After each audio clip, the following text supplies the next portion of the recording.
आज मैं अपनी नई वाली बोतल में पानी ले जाऊंगी, नन्ही खुशी चहकते हुए मुझसे बोली। ओके, कहते हुए मैंने उसे स्कूल के लिए तैयार किया। मीनू पार्लर की लिस्ट में सतीश को दे आया था। 11-12 बजे तक सामान पहुंचा देगा। तुम चेक कर लेना, ऋषभ ने नाश्ता करते हुए कहा। ठीक है, आप चिंता न करें, मैंने कहा। फिर खुशी और ऋषभ के चले जाने के बाद मैं आराम कुर्सी पर निढाल हो गई।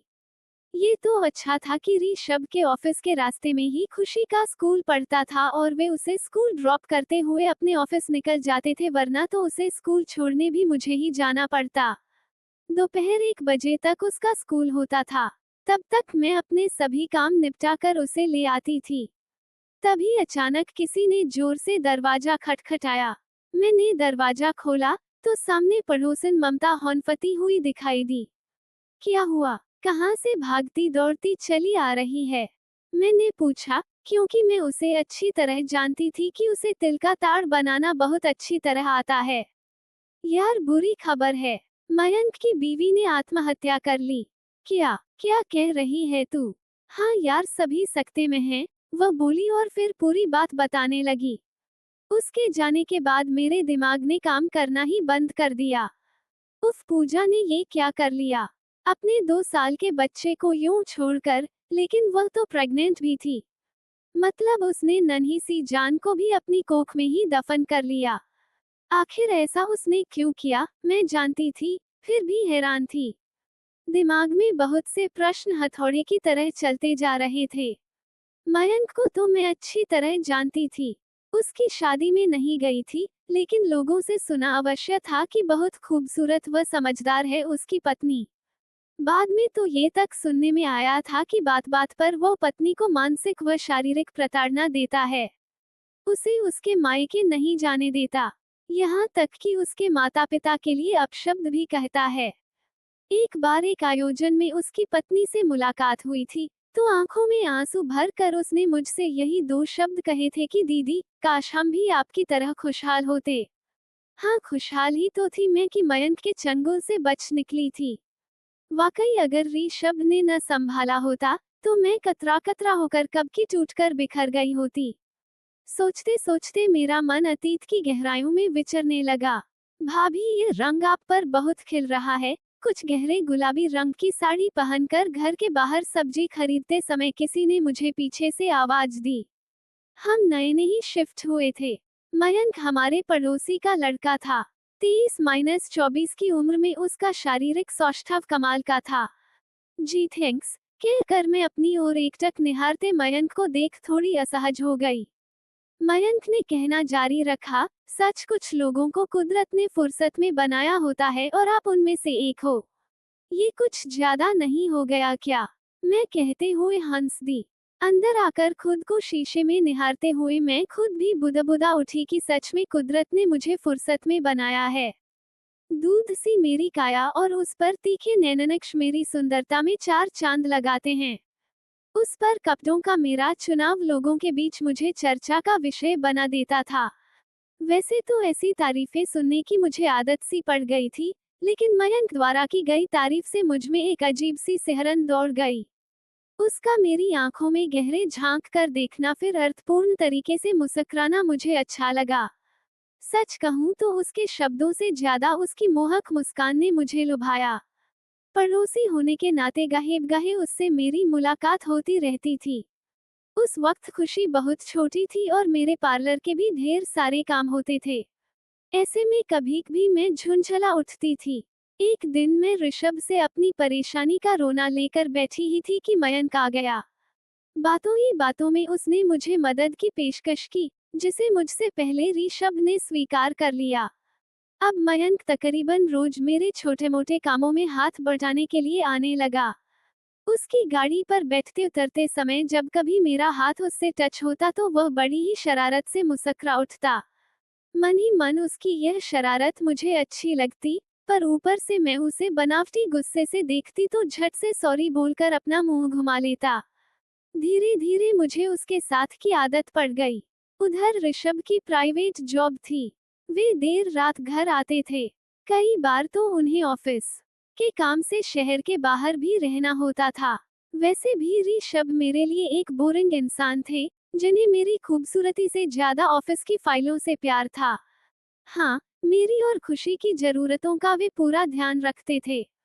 पर उम्र का जोश कहीं या वक्त की कमजोरी, मेरा चंचल मन इतने भर से संतुष्ट नहीं था, या यूं कह ले कि मयंक ने किसी शांत झील की तरह पड़ी मेरी सोई हुई कामनाओं को अपने आकर्षण के जादू का पत्थर फेंक जगा दिया था। मयंक की छेड़छाड़, जाने अनजाने उसका छू जाना, उसका जोशीला साथ अब मुझे रोमांचित करने लगा था। मयंक तो पहले से ही बेपरवाह और दुस्साहसी किस्म का इंसान था। मेरे मौन में उसने मेरी रंजामंदी शायद महसूस कर ली थी। अब अधिकतर वह मेरे साथ ही रहने लगा। खुशी को स्कूल छोड़ना व लाना, जब मैं पार्लर में व्यस्त रहूं तो उसे पार्क घुमाना, मेरे पार्लर का सामान लाना, शॉपिंग में मेरी मदद करना आदि काम वो खुशी खुशी करता था। ऋषभ के शहर से बाहर रहने पर भी वो हमारा बहुत ख्याल रखता था। मैं उस जगह नई थी और ऋषभ किसी से सीधे मुंह बात भी नहीं करते थे, इसलिए लोगों की निगाहें हमें देखकर भी अनदेखा करती थीं। हालांकि पार्लर में कई महिलाएं हमारे बीच क्या चल रहा है, इस खबर को जानने के लिए उत्सुक नजर आती थीं, लेकिन मैं मस्त होकर अपना काम करती थी। लेकिन इतना तय था कि मैं और खुशी दोनों ही मयंक के मोहपाश में बंधी जा रही थीं। खुशी तो बच्ची थी, पर मैं बड़ी होकर भी बहुत नादान। ऐसी ही एक शाम ऋषभ चेन्नई में थे। मैं और मयंक पार्लर का कुछ सामान लेने गए थे। खुशी को मैंने ऋषभ की रिश्ते में लगने वाली एक मौसी, जो हमारे घर के पास ही रहती थी, कि यहाँ छोड़ दिया था। बाजार से लौटते हुए हमें देर हो चुकी थी। बारिश और हल्की फुहारों ने हमें कुछ भिगो भी दिया था। उसकी गाड़ी से उतरते समय तेज ब्रेक लगने के कारण मैं उससे जा चिपकी और मेरे दोनों हाथ उसके कंधों पर जा टिके। वाकई यह बहुत खूबसूरत सुखानुभूति थी, जिसने मुझे रोमांचित कर दिया। बहरहाल ताला खोलकर हम अंदर आ गए। मयंक, अब तुम जाओ, काफी देर हो चुकी है। मैं खुशी को लेकर आती हूँ। मेरे कहने पर भी वह सोफे पर बैठा रहा। अगर रात यहीं रुक जाऊं तो। उसकी आंखों में फिर वही शरारत थी। चाह कर भी उसे इनकार न कर सकी। मौसम की खुमारी कहीं या गीले तन की खुशबू, हम दोनों ही बहकने लगे। मयंक ने मेरा हाथ खींचकर मुझे सोफे पर बैठा लिया। पूरी रात न मुझे खुशी की याद रही, न अपने पत्नी धर्म की। रात के उस व्यभिचार के बाद भी मैं सुबह बड़े ही सहज भाव से उठी और खुद को तरोताजा महसूस किया। मयंक के साथ ने जैसे जीवन में एक उमंग भर दी थी। उस वक्त मेरे मन में कोई अपराधबोध या आत्मग्लानि नहीं थी। मैं बहुत खुश थी और खुशी को मौसी के घर से यह बहाना करके ले आई कि रात बहुत हो चुकी थी, तो मैंने आपको डिस्टर्ब करना ठीक नहीं समझा। मौसी ने फौरन मेरी बात पर विश्वास भी कर लिया। अपने सभी काम समय पर निपटाकर पार्लर खोलते वक्त मैं यही सोचने लगी कि ऋषभ तो कल आने वाले हैं, यानी आज रात भी, और मैं सुर्ख होने लगी। जल्दी से सारे काम निपटाने के बाद उम्मीद के मुताबिक अंधेरा होते ही मयंक आ गया। खुशी को सुलाकर हम दोनों एक बार फिर प्यार में डूब गए। मुझे पता नहीं था कि मेरी यह खुमारी आगे क्या गुल खिलाने वाली है। ऋषभ के चेन्नई से आ जाने के बाद हमारी मुलाकात उतनी आसान न रही और न ही हमारे मिलने की कोई उपयुक्त जगह। 10-12 दिनों में ही हमारे बीच में जिस्मानी दूरी आने से हम बौखला उठे और फिर आपसी रजामंदी से भाग जाने का निर्णय ले लिया, किसी भी अंजाम की परवाह किए बगैर। मयंक का तो पहले ही अपने परिवार से कोई खास जुड़ाव नहीं था। इधर उसके शारीरिक आकर्षण में बंधी मैं भी घायल हिरनी सी उसके साथ चलने को तत्पर हो उठी। एक दिन खुशी के स्कूल की छुट्टी थी। तब ऋषभ के ऑफिस जाने के बाद मैंने खुशी को खिला पिला कर सुला दिया और चल पड़ी अपने नए सफर की ओर। अब सोचती हूँ तो बहुत धिक्कारती हूँ खुद को, परंतु उस वक्त वासना की आंधी के आगे मेरा सतीत्व और ममत्व दोनों हार गए थे। गोवा के एक रिजोर्ट में 2-3 दिन रहने के बाद जब हमारी खुमारी कुछ उतरी, तो समझ आया कि जीवन में शारीरिक जरूरतों के अलावा भी बहुत कुछ जरूरी होता है। उसका कारण ये था कि मयंक जो 10-15 हजार रुपए अपने घर से लाया था, वे खत्म होने को थे। मेरे पास जो भी कैश था, मैंने मयंक के हाथ में रख दिया। इससे क्या होगा? उसके चेहरे पर नाराजगी के भाव थे। तो मैं क्या करूं? जो मेरे पास था तुम्हें दे दिया। अब क्या करना है तुम जानो, मैं गुस्से में बोली। अच्छा तो क्या सारी जिम्मेदारी मेरी है? तुम भी तो कुछ ला सकती थी। उसने झुंझला कर कहा। तो प्यार का दम भरते ही क्यों थे जब तुम्हारी जेब खाली थी? बहुत बड़े मर्द बनते थे ना। अब कहाँ गई तुम्हारी मर्दानगी? बातें तो चांद सितारों की करते थे। क्या तुम्हें इन खर्चों के बारे में पहले नहीं सोचना चाहिए था? मैंने गुस्से में अपने पहने हुए गहने उतारकर उसके हाथों में रख दिए। मुझ पर चीखने की बजाय अपने गिरेबान में झांको और देने ही हैं तो सारे गहने दो, यह मंगलसूत्र भी। मयंक ने उतावलेपन से मेरी ओर बढ़ते हुए कहा। नहीं, इसे मैं नहीं दूंगी। ये ऋषभ के प्यार की निशानी है, मैंने भावावेश में कहा। वाह रे सती सावित्री, पति और बच्ची को छोड़ते समय तुम्हारा कलेजा नहीं पसीजा और अब उसकी निशानी को रखने का नाटक कर रही हो। मयंक अब बेशर्मी पर उतर आया था। तुम्हें शर्म नहीं आती? आज मैं तुम्हारे कारण ही अपनी हरी भरी गृहस्थी को छोड़कर यहाँ हूँ। यहाँ तक कि अपनी बेटी खुशी को भी छोड़ दिया मैंने तुम्हारे लिए। मैं लगभग चीखते हुए बोली। तो कोई एहसान नहीं किया। तुम्हारा पति तुम्हें जो नहीं दे पाया, वह मैंने दिया है। बड़े मजे किए हैं तुमने मेरे साथ मैडम। मयंक ने अपना असली रंग दिखाना शुरू कर दिया था। मयंक के इस बदले रूप को देखकर मैं हैरान रह गई।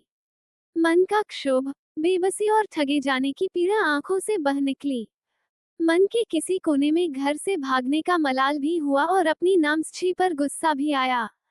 मुझे रोता देख मयंक मेरे पास आया और हमेशा की तरह मुझे दुलारने की कोशिश की, लेकिन आज उसकी यह हरकत मुझे बहुत नापाक लगी। आवेश में आकर मैंने उसके गाल पर जोरदार तमाचा जड़ दिया। दूर हो जा मुझसे, मेरे पास आने की हिम्मत भी मत करना। अरे पागल हो गई है क्या? क्यों चिल्ला रही है? भीड़ इकट्ठी हो जाएगी। मत भूल कि हम यहाँ भाग कर आए हैं। तुम्हारी जो मर्जी आए करो, कहकर मयंक पैर पटकता हुआ कमरे से बाहर चला गया। उस वक्त अपनी हालत के लिए अपने सिवा किसे कोसती? ऋषभ ने 1-2 बार अप्रत्यक्ष रूप से मुझे समझाने की कोशिश भी की थी, परंतु उस समय मुझ पर मयंक के प्यार का ऐसा भूत सवार था कि बिना कोई आगा पीछा सोचे मैं ये काम कर बैठी। अब मैं अपनी उसी करनी पर शर्मिंदा होकर रोए जा रही थी। शाम हो गई, मयंक नहीं लौटा। अब मैं और घबरा गई। अगर उसने भी मुझे छोड़ दिया तो मैं क्या करूंगी, कहाँ जाऊंगी? एक तो अनजानी जगह, उस पर हाथ में 2 पैसे भी नहीं। शायद सच्चे रिश्तों को नकारने की मुझे सजा मिली थी। मेरी बर्बादी की शुरुआत हो चुकी थी। ऋषभ जैसे सच्चे जीवन साथी और अपनी मासूम बच्ची को धोखा देकर मैंने जो वासनाजनित गलत राह चुनी थी, उसकी भयावहता का ये सिर्फ आगाज था। मयंक को मैं कॉल पर कॉल किए जा रही थी, पर उसका मोबाइल स्विच्ड ऑफ था। वहाँ इसी तरह ऋषभ भी तो परेशान हो रहे होंगे। यह विचार आते ही उन्हें फोन लगाना चाहा, पर फिर रुक गई कि किस मुंह से और क्या सफाई दूंगी मैं। मयंक द्वारा लाई गई इस नई सिम में और कोई भी नंबर सेव नहीं था। रात होने को थी। मेरा सारा धैर्य जवाब दे चुका था। तभी दरवाजे पर हुई आहट से दौड़कर दरवाजा खोला तो हैरान परेशान ऋषभ को देखते ही चौंक पड़ी। मन चाहा कि लिपट जाऊं उनसे और जी भरकर रो लूं, पर अपनी करतूत याद आते ही मुझ पर मानो घड़ों पानी पड़ गया। मयंक के पापा भी उनके साथ थे, पर मुझे कमरे में अकेली पाकर वे बाहर ही बैठ गए मयंक के इंतजार में। ऋषभ ने पास आकर स्नेह से मेरी पीठ पर हाथ रखा तो मैं पिघलकर उनके सीने से लग गई। मुझे माफ कर दो ऋषभ, मुझसे बहुत बड़ी गलती हो गई, मैंने हिचकियां लेते हुए कहा। काफी देर तक खड़े रह ऋषभ अपनी मूक संवेदनाएं प्रकट करते रहे, फिर बोले, घर चलो मीनू, खुशी तुम्हारी राह देख रही है। नहीं ऋषभ, अब मैं वहां क्या मुंह लेकर जाऊंगी? खुशी से क्या कहूंगी? मैंने जो भी किया है, उसकी कोई माफी नहीं, कह मैं सिसक उठी। ऋषभ काफी देर तक मुझे समझाते रहे। उन्होंने बताया कि किस तरह मयंक के किसी दोस्त से हमारी जानकारी निकालकर बड़ी मुश्किल से यहाँ आए हैं। मैं मन ही मन और भी लज्जित हो गई। आखिरकार मैं लौटने को तैयार हो गई। करती भी क्या? मयंक का असली रंग तो देख ही चुकी थी। अंकल जी, आप मयंक से बात कर उसे ले आना, मैं मीनू को लेकर जा रहा हूँ। चिंतित बैठे मयंक के पिता से ऋषभ ने कहा और मेरा हाथ पकड़कर बाहर आ गए। घर पहुंचते ही दादी के हाथों से छिटक कर खुशी मम्मा मम्मा कहते हुए मेरे गले आ लगी। मैं उसे जोर से छाती से लगाकर प्यार करने लगी। वहां मौजूद सभी लोगों को शायद ये प्यार बनावटी लग रहा हो, पर मैं वास्तव में शर्मिंदा थी। ऋषभ की वजह से सभी ने ज्यादा रिएक्ट नहीं किया, पर उनकी निगाहों में खासी नाराजगी दिखी। मेरा अपना भाई भी मुझसे दूर खड़ा था। लौटे 2-3 दिन बीत चुके थे। सारा समय मैं अपने कमरे में ही रहती थी। ऋषभ आकर मुझे खाना खिला जाते।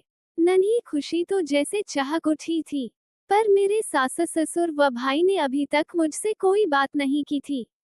ऐसे ही एक रात अचानक मेरी नींद खुली तो देखा ऋषभ मेरे पास नहीं है।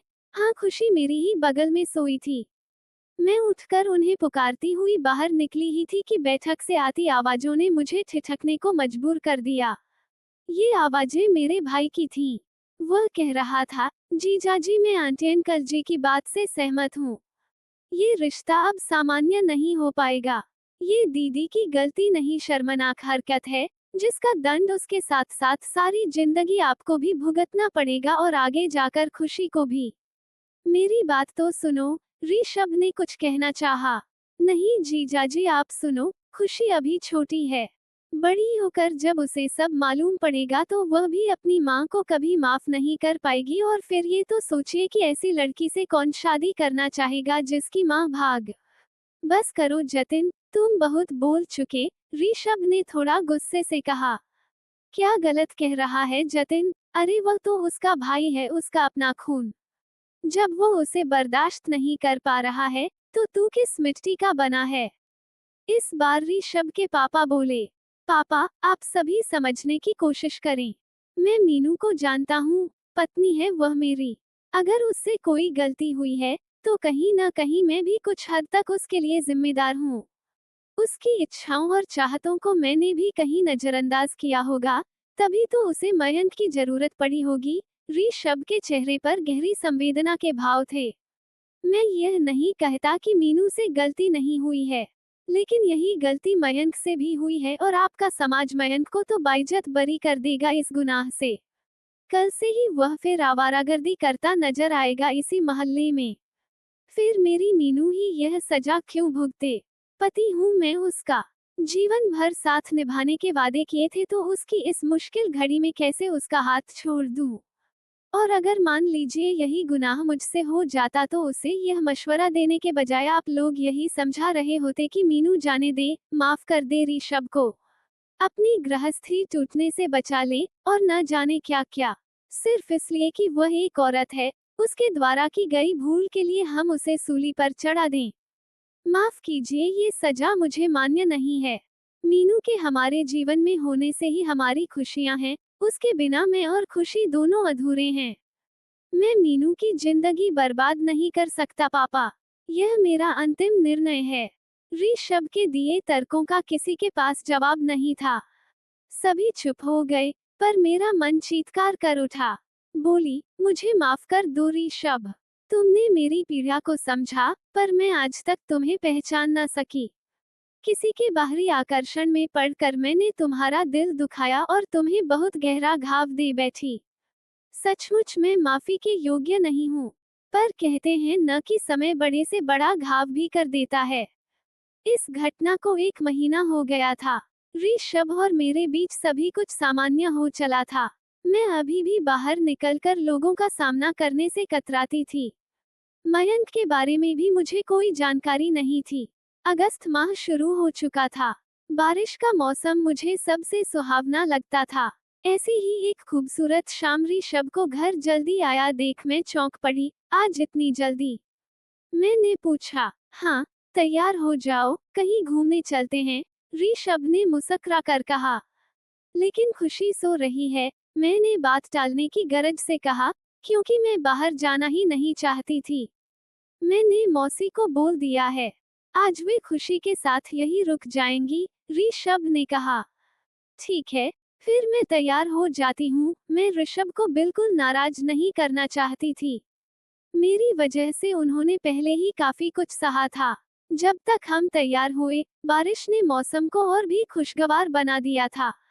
मौसी आ गई थी। खुशी को उन्हें सौंप जब मैं बाहर निकली तो मेरी ओर देखते हुए इन्होंने एक प्यारी सी मुस्कान बिखेरी। फिर गाड़ी निकालने लगे। मैं भी गेट खोलकर इनकी मदद करने लगी। तभी अचानक मयंक के घर पर मेरी नजर पड़ी। ऊपर बालकनी से वह मुझे न जाने कब से निहारे जा रहा था। उस घटना के बाद मेरा और मयंक का पहली बार सामना हो रहा था। मेरा असहज हो जाना स्वाभाविक था। ऊपर देखते हुए मैं लड़खड़ा सी गई। तभी दो मजबूत बाजुओं ने मुझे सहारा देकर थाम लिया। ये ऋषभ थे जिन्होंने बड़ी ही अदा से मेरा हाथ थाम मुझे कार में बैठाया। आसपास के घरों से भी कई जोड़ी निगाहों ने हमें तब तक कैद में रखा जब तक कि हम उनकी आंखों से ओझल नहीं हो गए। खूबसूरत आलीशान होटल के अंदर एक दूसरे का हाथ थामे हमने प्रवेश किया। अपनी खोई गरिमा को वापस पाकर मैं तो फूली नहीं समा रही थी। मन ही मन उस एक पल का शुक्रिया अदा कर रही थी, जिस पल मैंने उनसे शादी के लिए हाँ की थी। हॉल की धीमी रोशनी में ऋषभ ने मुझे डांस के लिए इनवाइट किया, जिसे मैंने सहर्ष स्वीकार कर लिया। उनके सीने से लगकर डांस करते हुए मैं खुद को संसार की सबसे खुशहाल औरत समझ रही थी। कुछ देर बाद प्यारा सा डिनर करके हम होटल के उस कमरे में जाने लगे, जो ऋषभ ने पहले से ही बुक किया हुआ था। ये सब करने की क्या जरूरत थी ऋषभ?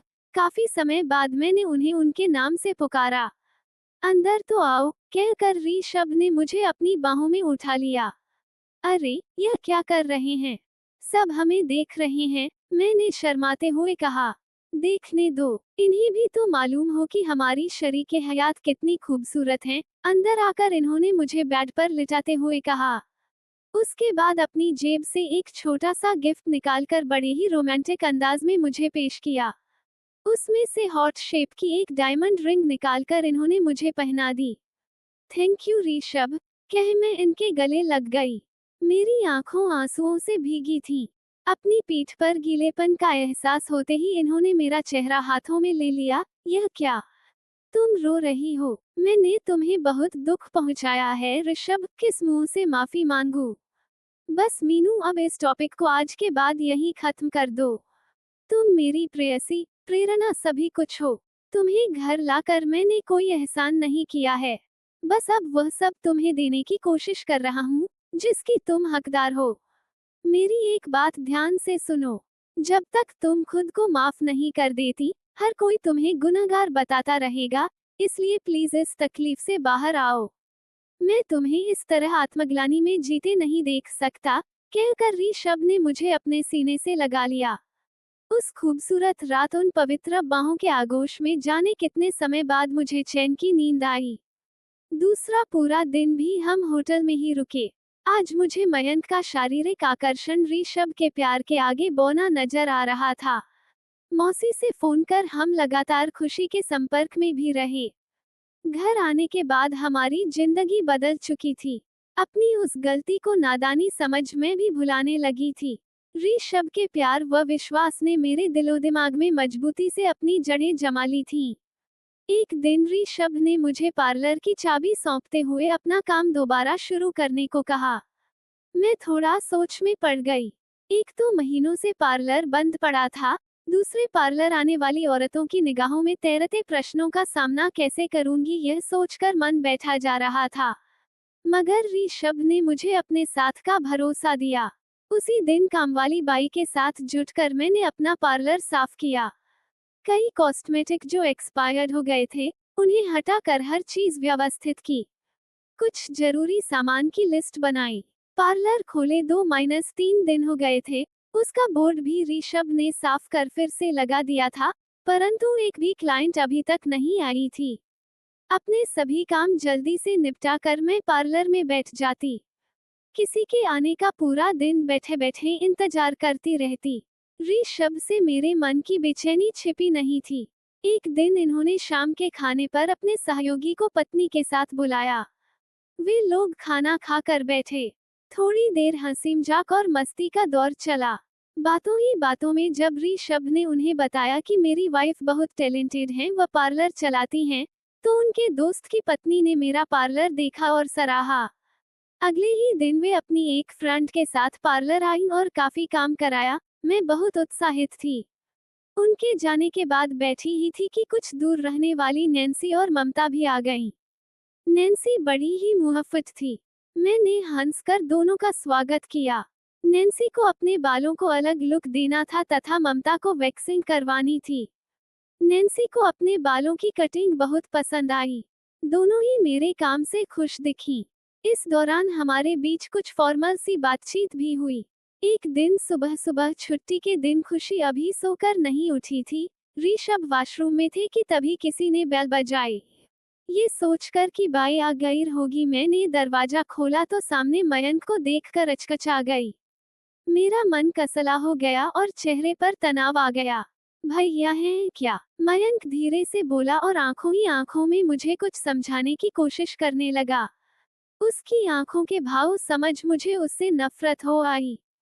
क्या अब भी उसे मुझसे कुछ उम्मीद है? छी, ये अपने आप को समझता क्या है?